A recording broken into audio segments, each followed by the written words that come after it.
Hi, I'm Andrew Spieler. And I'm Mary Hope Rennie. And you're watching or listening to Behind the Sign, real stories from real estate.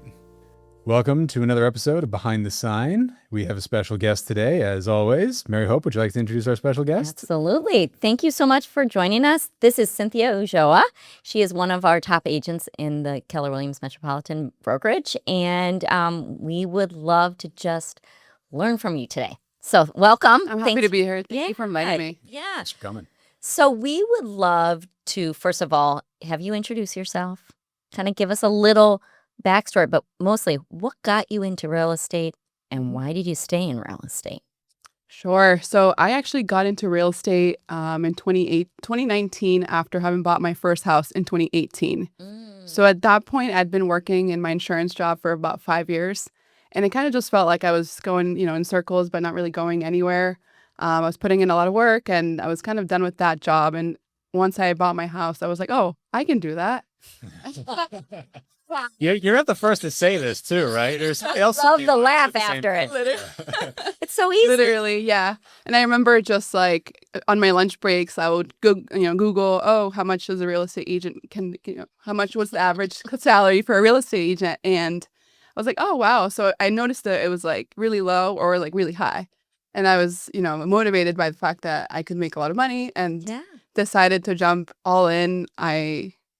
So that was 2018. And a year later, I was ready to, cut the plug with my insurance job and get into real estate. So you did this, you went completely all in. You went from a full-time job that you quit and then went in this full-time. Is that correct? Yeah, 100%. I was just like, it's going to have to work because I don't have any other option. That's pretty courageous. Had you ever done anything like that before in your life? No, not really. Not really. Yeah. Did you have agents that you knew that you saw were successful that you said, okay, I can do this? Or was this just... Yeah, no, not at all. I actually didn't know any agents. I didn't know anything other than I thought I could do it from what my real estate agent did. Wow. That's a pretty neat thing. So from there, since you went all in and you just decided to do it, what did that first year look like for you? Well, I was working with a different company, and I knew that I wanted to focus my efforts to get seller leads. And it was hard because I also, as you know, like I didn't want to feel like I depended on my sphere. Nobody else knows that. I know that. We meet monthly and I know that. Yeah. No.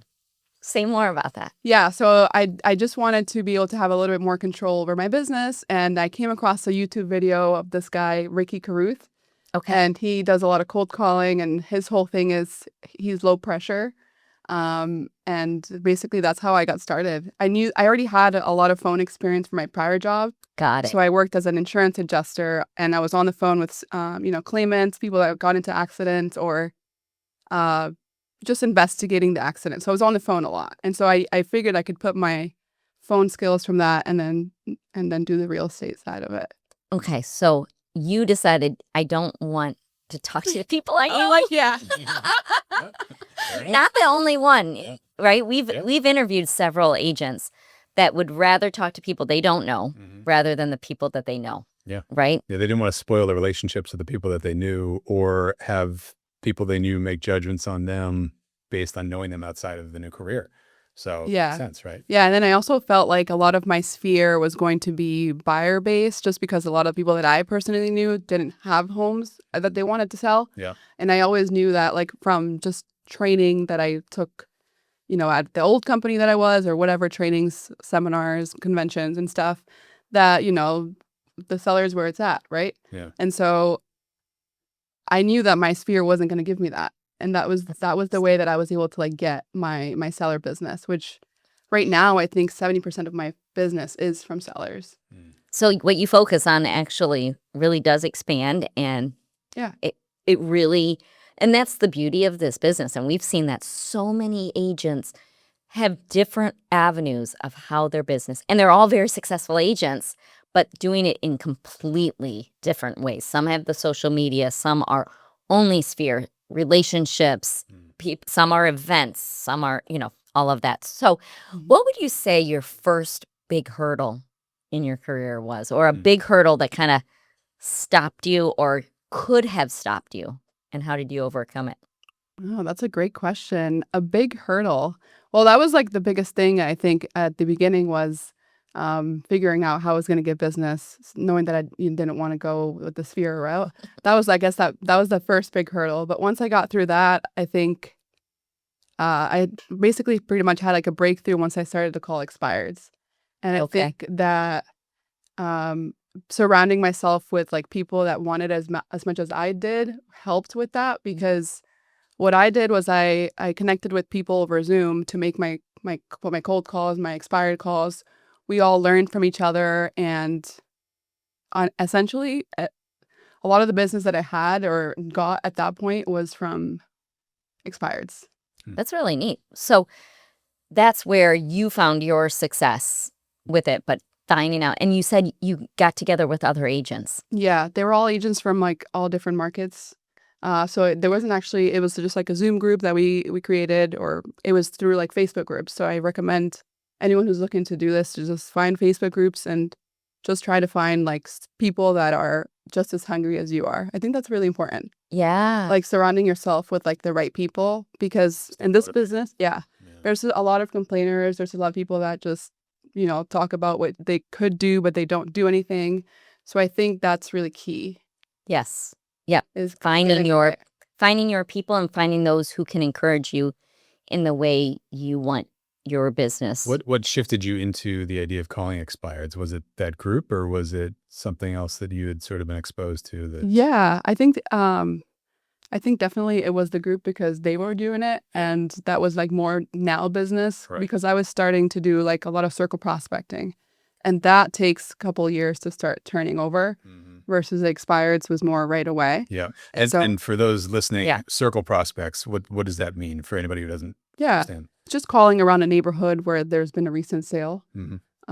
So that takes a while. So, you're just calling to say, hey, there's a recent sale in your neighborhood. Have you been thinking about buying or selling? That's essentially the call. Yeah. And expireds are the opposite, right? It's homes that didn't sell in a neighborhood. Yeah. You're calling the home directly and saying, right, hey, let me help you. Right. Exactly. And you do get a lot of different kinds of people calling expireds. Sometimes they're crazies, Yeah. But there's a lot of opportunity to make money there. Did you see crossover between the kind of calls you were having with the expireds and the kind of calls you were dealing with in insurance? Like, was it a more comfortable sort of, arena for you from your previous? I think the insurance part of it definitely helped with just like not really letting things like affect me. I just had thick skin from the insurance part, because you deal with difficult claimants, difficult insureds, right, things like that. So, well, that's interesting, because I think so many people are so afraid of cold calling for the rejection, because it's a higher volume of no's. So we have a lot of no's in real estate, right? A lot of no's. A lot of no's. And when you're talking to people you don't know, would you say it's probably 5 to 10 times more no's? Oh, yeah, for sure. Right? For sure. Yeah, because you don't have any they don't know who you are. Right. And that's why I tried to convince her to talk to people she knew. We've had conversations about this. I'm like, we're doing 10 times more work. Yeah. For sure. But that's where your comfort level is, and you're good at it. A lot of people don't know the words to say, or they aren't willing to practice, or they're not willing to have that rejection. That level of being able to have rejection is a huge quality that I think a lot of people don't have. And I think kind of with another question I was going to ask too, like the resilience in this business. How have you kept things going, right? Because if you're I would say with cold calling, you're almost starting from square one every month, as opposed to probably when you're in your third or fourth year, you start, and I know you've gotten a few referrals and things accidentally. Yeah. No, she has good systems in place, but you're having to start and talk to people you don't know all the time. How do you keep that going with all the rejection, I would say? Maybe people see that as rejection. Yeah. I mean, my goal is to get them into my system. What is it called? My CRM? Yeah, like my ecosystem, call it, Okay. So they're getting, so once we connect, the quicker I can get into their in their face, the better, because now we have a face, you're getting you're building a building a relationship. relationship. But then they're also getting my mailers, they're getting things about their home, their value of their home. So I try to stay in touch with these people.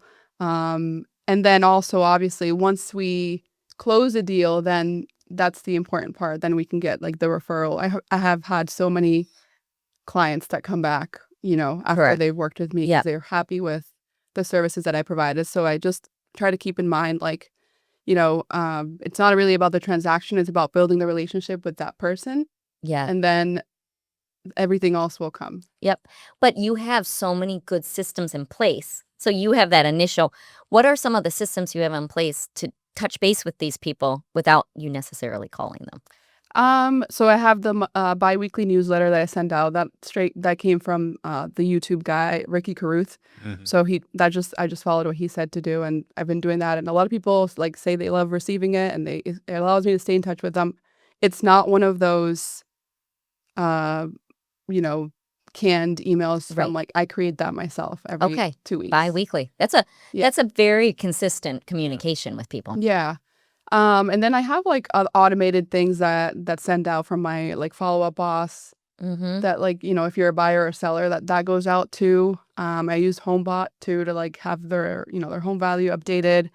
So how many things are they getting about a month from anybody who's in your database? They're getting at least like 2 or 3 things a month, I would say. No, like 3 a month for sure. Plus whatever else there is. Huh. Oh, no, actually 4. I just added one more. Oh, I really That's like just 7. I really liked 3. Every day. I liked 3 because some people might have heard of our people recommend 36 touches a year per client. Right. You're doing that plus more. I know you're doing events and you're doing other things. So every person that you have in your database are at least hearing from you 36 times a year. That's a big deal. I would say most agents aren't touching base with their database that often. Would you say that, Andrew? Yeah. No, I think that's a rarity.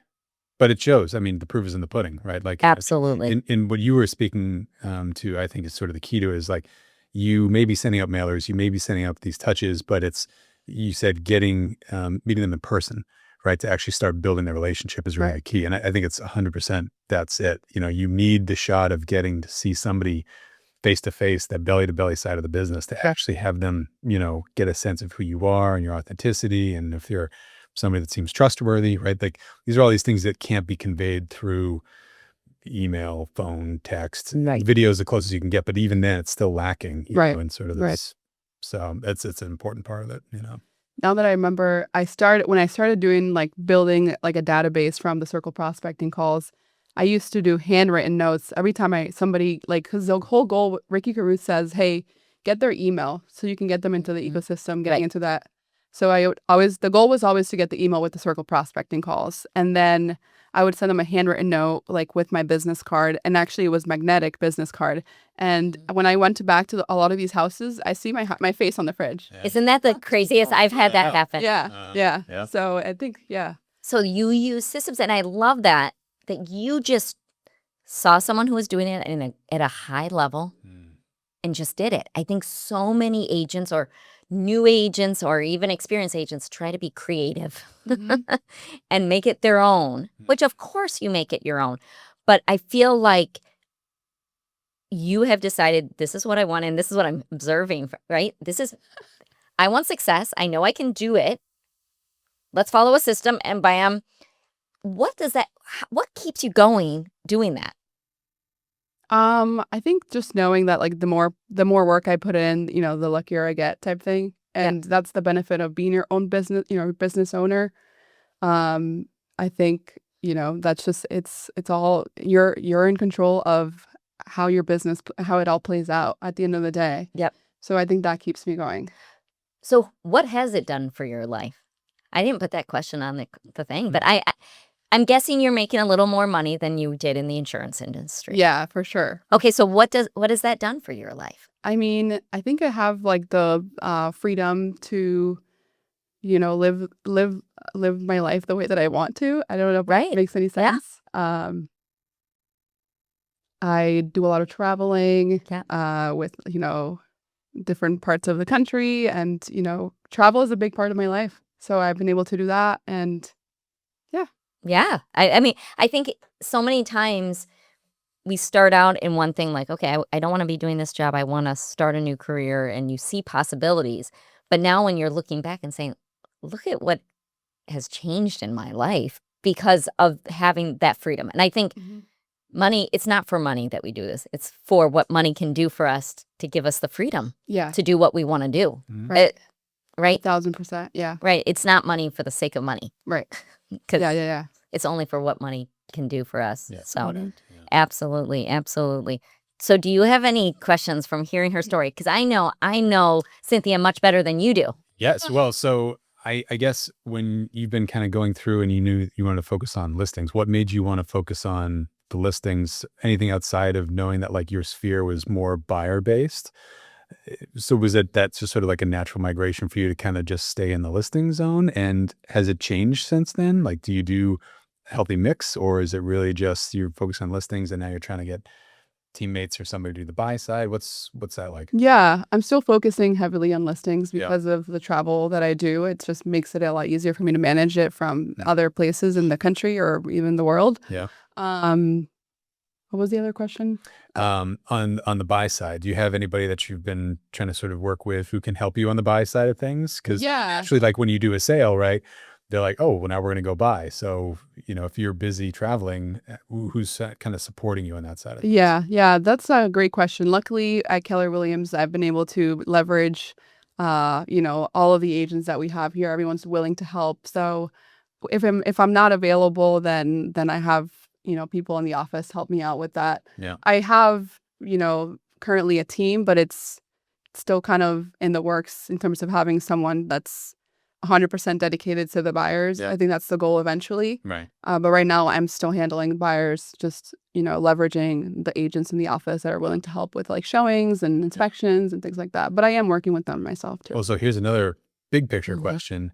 With all of your traveling you're doing, do you see yourself expanding your network in real estate in other regions of the country and the world as well? Yeah. Yeah. Yeah. I would love to do that. Yeah. That'd be the goal for sure. That's awesome.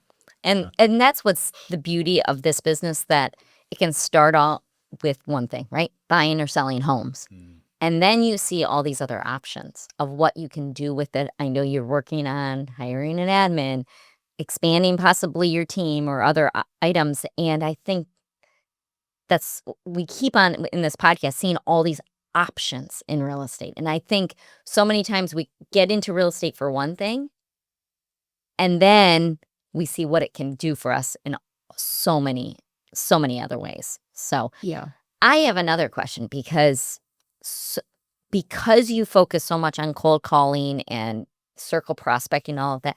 What does your day look like? How much time are you putting into this? Because I think so many people have so many misconceptions of what it takes to be successful. And so a lot of people want to do leads and cold calling. What does that take time-wise? I have set some goals using like my maps coach, and we have calls every week, so I have to update my tracker, and my goals are laid out right there in terms of number of contacts, number of pendings. There's definitely weeks that it doesn't happen because it's not 100% in your control all of the time. So you have a coach. Yes. Why did you choose a coach? How long have you had a coach? I've had a coach actually almost the entire time. Yeah. That I think maybe after the first year. What? That's strange. You have systems, you make calls, and you have a coach? But we have to verbalize this and that's actually very impressive that you chose from the very beginning to have a coach. And what got you? Because that's a cost and that's a commitment. Mm-hmm. Well, I think it pays for itself. Like you're always learning something and, figuring out the best way to do things. I've had my fair share of not so great coaches, but Absolutely. You go through them and, you find the ones that work. Well, and I think the very fact of having a coach, you have put yourself in a place, especially since you've pretty much focused on being a solo agent, even though you've had a team structure, you as an individual, but the very fact of having accountability to someone even if they're not the greatest coach, makes all the difference. Mm-hmm. It could be your cousin across the country that you're accountable for. Oh, yeah. That accountability allows you a whole different level of success, I believe. Oh, yeah, for sure. And even just accountability, aside from the coaching thing, like when I said about the Zoom groups, when I started doing expired calls, like that was huge for me. And I don't think I would have, like, I felt more comfortable doing the calls, knowing that there was other people on the call also doing them. So you guys literally were live, probably muted We yourselves. would mute each other, like whenever, like if I had a call and I could unmute myself and they could hear me. So we would learn from each other. And they would so the listing that I have for $5 million. Yes. Did you hear what she just said? She has a listing for $5 million. Okay. That started from one of the agents in the Zoom group who is now my boyfriend, encouraging me. I know. I never knew this. Tell me more. Tell me more. So I had an expired call with someone that it was a $1.5 million listing. And I was like, whoa, like, how am I going to do this? Like, and that started from like that. He was like, no, just find someone to co-list it with. Luckily, I co-listed that with Diane Davidson. The best experience ever. It's literally, she changed my life pretty much. So I co-listed with Diane, sell that listing. How long ago was that? That was like 3 or 4 years ago. Okay. That was my most expensive listing at the time. And then that client has turned into so many others. I sold their Salem townhome in the 750s. And now I'm selling their lake house in Moulton Borough for $5 million. I've referred commercial opportunities to other agents in our office for them as well. That was like over $1 million. So it's like that started from that group and the support that I had in that group. Otherwise, I wouldn't have done it. And you made a call to an expired listing. Yeah. Yeah. Like, that is not buying a lead. That's literally someone who is expired and you're calling. Mm-hmm. And that made you, I would argue now hundreds of thousands of dollars. Mm-hmm. Mm-hmm. From doing the uncomfortable work, but having support. Yeah. Again, success leaves clues, right? Accountability, structure, time blocking, and doing the hard stuff. Mm-hmm. It's just, that is the key to success in real estate. It's not knowing how to negotiate the best. Of course, all of those things come along with it. Mm-hmm. But even if you're the best negotiator, if you don't have this discipline, and that's what I hear, there's a lot of discipline in your career. Mm-hmm. So what would you say? And wow, that went really fast. And I was just going to say, we usually ask everybody one question at the end. What would be one piece of advice that you would give to a new agent or someone thinking about getting into real estate or considering getting out of it? Like, what would be one piece of advice that you wish you had maybe when you had just started in real estate? Can I do like 2? Absolutely. Okay. Nope. Sorry. Andrew said no. I already kind of mentioned this, but I'm going to stress it again. I say who you surround yourself with matters 1,000. Like, it really does matter because, I think there's a lot of people that will just bring you down and not hold you accountable and things like that. So that's number 1. Misery loves company. Yeah, absolutely. Yeah. And then the other thing I would say, don't underestimate the value of a lead. I can give you 2 examples where I took a lead that probably most people would be like, oh, no, I'm not going to do that. And it turned into so much business. So I had a rental lead that was like, it was like a big family, 9 people. Rental lead? Mm-hmm. I took that. I was like, oh, I don't care. I'll do anything. But no, that's so important. We just, Rachel Farley was on this and said, I would take every rental lead. Mm-hmm. Yep. So this was a big family and we just couldn't find them anything because there were so many people and nobody wanted to rent to them. I tried to see if we could get pre-approved. We got them down payment assistance. They actually got a check at closing for like $2,000. So they bought a house with nothing. And that was back in 2020, probably 2019, 2020. Yeah. So I marketed maybe a little bit different, but still. And so that was one. That hasn't turned into any more business for now, but a rental turned into a listing, a closing. Exactly. And then I had a company lead that was given to me with the prior brokerage that I was with. It was $100,000, and I had to pay 50% for my split, and then I also had to pay like 30% or 35% to them for the lead. So I literally, after all of it, I didn't make any money on that. Nothing. Probably lost. I didn't make any money. She did, because your time is money. Yeah. Luckily, I was charged. So they trained me to, I was charging, I don't know if I'm allowed to say the percentage, but I was charging A higher percentage. higher percentage than usual. But I still didn't make any money. But that lead, I helped. And she was my first client ever. She didn't know that. Yeah, they don't ever know they're the first I don't client. think she knows to this date. My client, I don't think knows that. Well, whoever it is out there, you were her first client. So congratulations. She made it. So she ended up, so it was like a 2-bedroom, it was like a 1-bedroom or 2-bedroom condo in Hooksett. And then she moved in with her boyfriend who owned a townhome. So I sold their townhome and then helped them get a bigger house in, I forget where, somewhere in New Hampshire. Just say where. Just where. When you don't know, it's where. So, exactly. Yeah, in where. So that one lead, I could have been like, no, I'm not going to do that. Right. So I think that that's really important. A lot of agents be like, oh, no, I'm too good for the rental lead, or I'm too good for the $100,000 mobile home lead or whatever. Yes.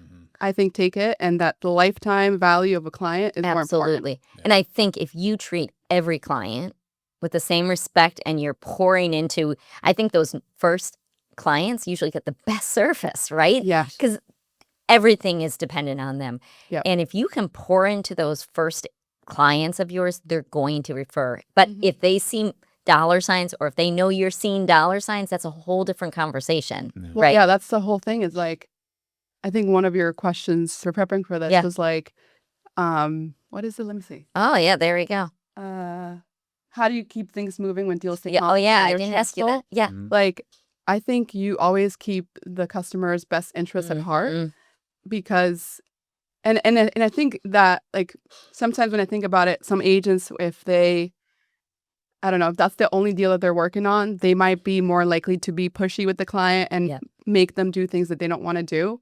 Yep. But at the end of the day, I think conversations fixes everything, because if you have more conversations, your pipeline's not going to be empty. Yeah. And if that deal falls through, you're not going to be upset about it. Yeah. It's not going to matter, because you're going to have enough things in your pipeline. Yeah, you're not coming from a place of lack. You're coming from a place of surplus bounty. And so therefore the stress and the mistakes are not overriding the behavior, right? Right. And then your client is going to feel like you were working in their best interest, regardless of whether or not they buy. Yeah. They have friends and they have family that will buy. Absolutely. Absolutely. I love that. So structure, take all leads, coaching, meet boyfriends on Zoom. That's I'm taking away from those. Yeah.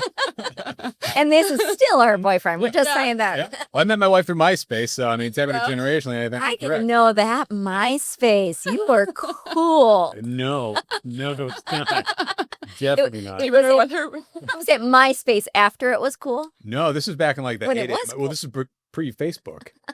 Yeah, it was pre-Facebook. You were cool. But the ironic part was, like, that's how we connected or friended. I don't even remember what the term was on MySpace, but it took 2 years, and then a joint friend through Facebook to get us to actually go on our first coffee. So date. cool. See? So it was weird. Yeah. So really just think the internet for both, right? Pretty much. Because like otherwise we wouldn't. Yeah, exactly. He would be alone and depressed, and he'd not making any money, right? Yeah. So all our stuff.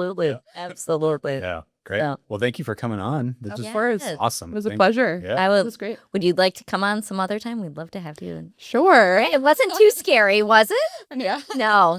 Well, thank you very much. And I really think what you have given to other agents and to those thinking about it is so important. And I think you gave them the reality of what it takes to be successful. And I think so much media and all of those things give us the wrong impression of really.